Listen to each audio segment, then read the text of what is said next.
자, 이번 시간에는 환경등록의 원천 탭과 법인 탭에 대한 부분을 설명드리도록 하겠습니다.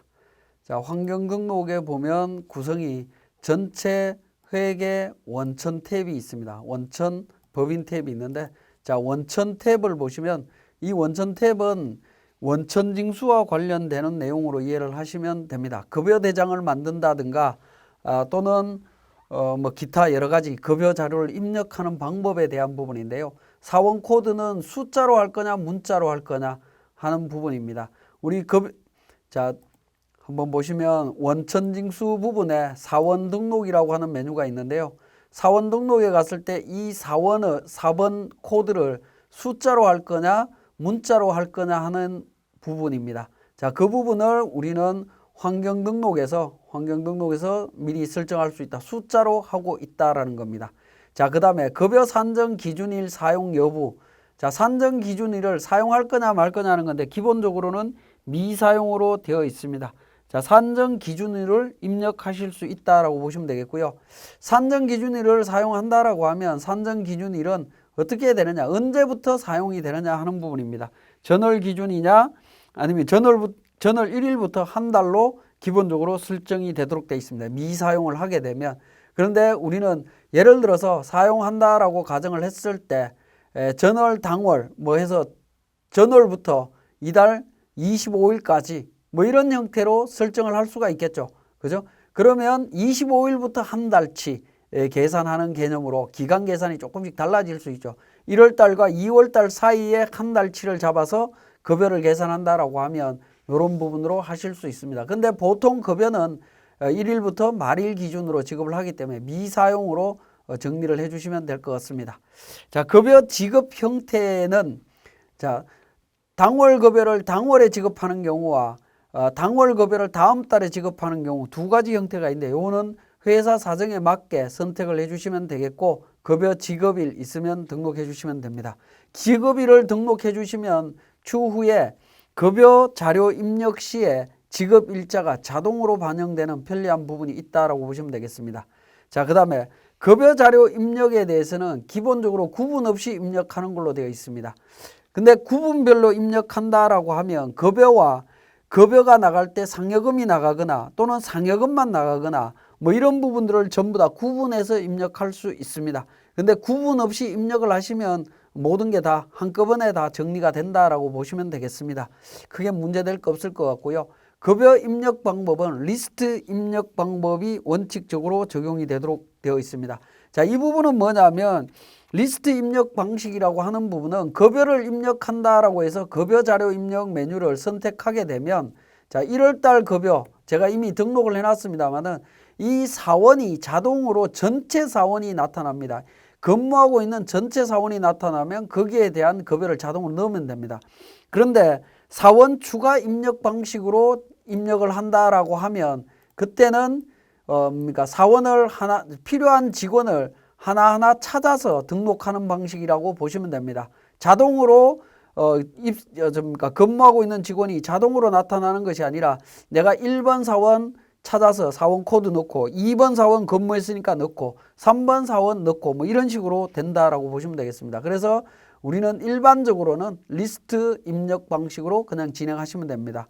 총괄납부 여부 무시하시면 되고요. 원천세 작성 여부 직접 작성합니다. 상용직 급여 입력 방식 월별로 입력합니다.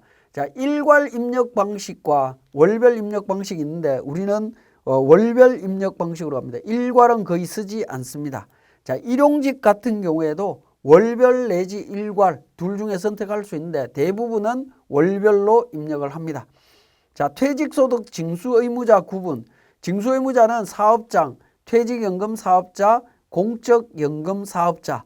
자, 퇴직연금 가입이 돼 있다라고 했을 때 DC형이나 IRP 같은 경우에는 징수의무자가 퇴직연금 사업자가 됩니다. 그렇지 않은 일반 퇴직금은 사업장이 된다라고 보시면 되겠습니다. 퇴직 사업 기타 이자 배당 입력 방법은 자, 지급 기준으로 하느냐 귀속 기준으로 하느냐 하는 부분입니다. 우리 이 부분은 이제 지급명세서 제출과 관련되는 부분과 연계가 되는 부분인데요. 법 조문에는 지급 기준으로 하도록 되어 있지만 실무적으로는 뭐 귀속 기준으로 판단을 하셔도 큰 문제는 없다라고 생각이 됩니다. 편리한 대로 활용하시면 되겠습니다. 자, 법인 탭에 대한 부분입니다. 법인 탭은 자, 요거는 이제 개인 탭과 법인 탭이 동시에 사용이 되는 부분인데요. 우리 회사가 지금 법인이기 때문에 법인 탭으로 그러니까 보입니다. 근데 개인 사업자인 경우는 개인 탭으로 보입니다. 자, 감가상각비 시부인 방법에서 계정 과목별 시부인을 할 거냐, 자산별로 할 거냐. 자, 계정 과목별로 또는 자산별로 둘 중에 선택해서 하시면 됩니다. 기본적인 거는 계정 과목별로 시부인하는 걸로 나옵니다. 자, 소득금액 조정학계표 등록 방법, 조정 과목 사용과 직접 입력이 있는데 요거는 조정 과목 사용을 이용하시면 굉장히 편리합니다. 자, 어떤 의미냐 하면 법인 조정에서 소득금액 조정학계표를 작성할 때 이 작성과 관련되는 부분들을 미리 우리 세무사랑 프로에 세무조정 내역을 등록해 놓은 부분이 있습니다. 그 등록된 정보를 그대로 활용해서 금액만 반영해서 세무조정하는 과정이라고 보시면 됩니다. 소득처분이라든가 이런 부분들이 자동으로 이루어지기 때문에 굉장히 편리하게 활용하실 수 있습니다. 그래서 기본적으로는 조정과목 사용으로 등록을 해 놓으시면 됩니다. 그 다음에 정관상 회사 연도 1월 1일부터 12월 31일, 보통은 1월 1일부터 12월 31일로 되어 있습니다. 자, 그 다음에 신고 구분, 확정 신고냐 중간 예납이냐 하는 부분인데, 자, 이 부분은 선택하시면 됩니다. 정기적인 신고, 법인세를 정기적인 신고할 때는 확정 신고로, 그 다음에 8월 달에 중간 예납 신고하는 경우에는 중간 예납 신고가 직전 사업연도 기준이 있고 자기 계산 기준이 있습니다. 어느 쪽이냐에 따라서 선택하셔서 진행을 하시면 됩니다. 자, 이 부분도 자, 이 기능을 활용하지 않는 경우에는 자, 자기 계산 기준으로 중간 예납을 신고하는 경우에는 일반적으로 보면 회계 연도를 6개월로 조정을 해서 회사 등록에서 조정해서 신고하는 형태로 신고서를 만들어서 작성을 합니다. 그렇지만 여기에 나오는 3번 중간연합 자기계산 기준으로 하게 되면 회계연도는 1월 1일부터 12월 31일까지 그대로 두고 신고서를 만들어서 제출할 수 있는 기능이라고 이해를 하시면 되겠습니다. 그래서 중간연합과 관련되는 부분 선택하실 수 있고요. 자, 그 다음에 신고 구분의 5번의 신고 구분, 정기 수정, 지방세 신고 구분, 정기 수정입니다. 자, 이 부분은 뭐냐면 법인세를 정상적으로 신고하고 난 이후에 수정 신고를 해야 된다 또는 경정 청구를 해야 된다라고 할 때 수정 신고서나 경정 청구 신고서를 만드는데 굉장히 편리하게 사용하실 수가 있습니다. 자, 이 부분은 우리 이제 그 수정 신고를 하기 위해서는 법인세가 정기 신고가 마감되어 있어야 됩니다. 예를 들어서 보시면 법인 조정에서 법인세 과세 표준 및 세액 신고서에 보면 마감이 되어 있습니다. 정기분이고 마감되어 있다라는 거죠. 그래서 960만 원 세금을 납부했다라는 부분입니다.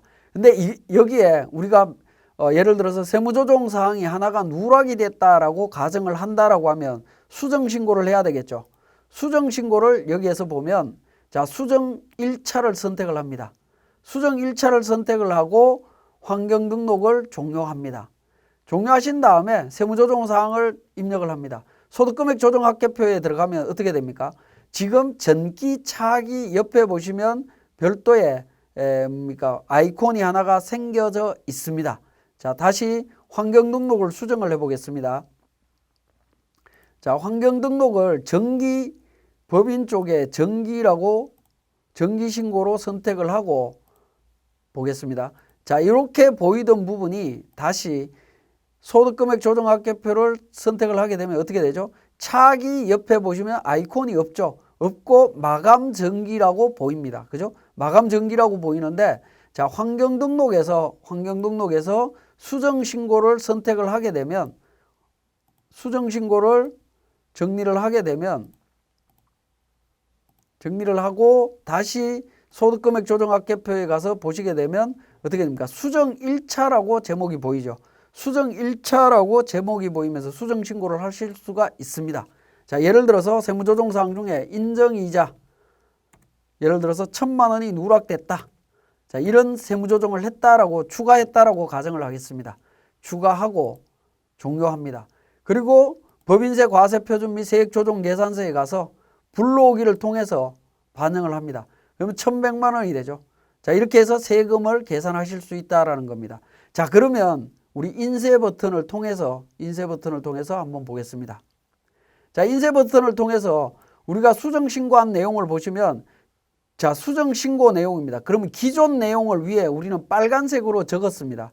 근데 그 부분을 우리 인쇄 서식에 보시면 화살표를 클릭해 보시면 수정 신고 세무조정 계산서 클릭을 해 보시면 위에 빨간색으로 이렇게 숫자가 자동으로 기존의 당초 신고 내용을 자동으로 기록을 해 줍니다.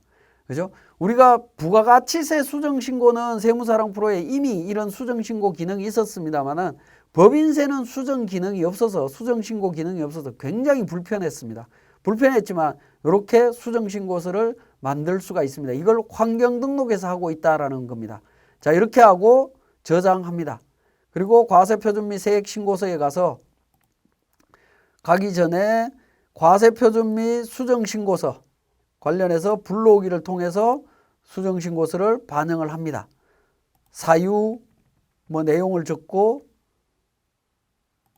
정리를 합니다. 정리를 하고 과세표준 및 수정신고서 마감을 합니다.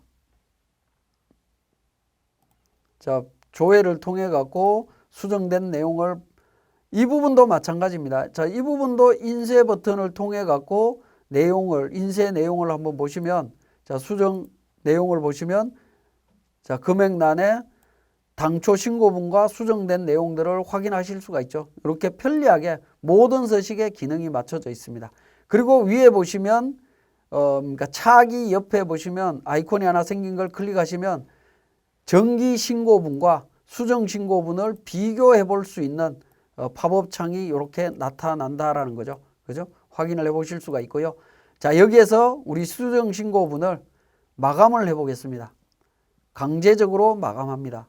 오류가 나지만 강제 마감을 했습니다. 자, 이렇게 해서 전자신고를 했다라고 가정을 하죠. 자, 가정을 하고 환경등록에 다시 가보겠습니다. 자, 환경등록에 가서 다시 법인조정에 가서 수정 1차 부분을 클릭하면 수정 2차 신고할 수 있느냐 하는 부분입니다. 2차까지도 만들 수 있다라는 부분입니다. 그죠? 수정 신고했는데 또 수정을 해야 되는 경우들이 생길 수가 있겠죠. 그래서 수정 1차, 2차, 3차까지도 등록하실 수가 있다라는 부분입니다. 자, 우리 환경등록에서 법인세나 법인지방소득세, 개인소득세, 종합소득세, 그 다음에 지방소득세, 수정신고서까지 만들 수 있다라는 부분 반드시 기억을 해주시면 좋겠습니다. 자, 지금까지 환경등록의 원천과 법인 파트에 대한 부분을 설명드렸습니다.